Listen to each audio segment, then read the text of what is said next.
Today we're going to clear the jam tray error on your Brother HL-L2350DW. Before working on your Brother machine, please allow it to run for 10 minutes to allow the fan to cool the internal parts. We will begin by pulling the paper tray completely out of the machine.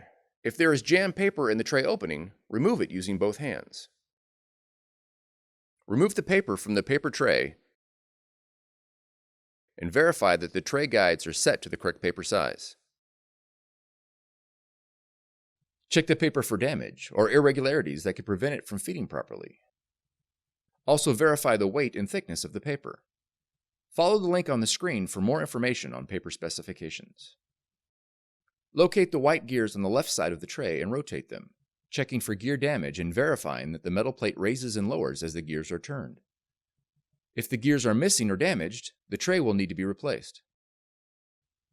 Reload the paper into the paper tray. Ensure the tray guides are not pushed too tightly against the paper, which can cause jamming. Also verify that the paper is not loaded above the maximum fill line. Now replace the paper tray inside the machine. For more tutorials, FAQs, and videos, visit us at www.brother-usa.com. If you found this video helpful, be sure to subscribe. Thank you for choosing Brother.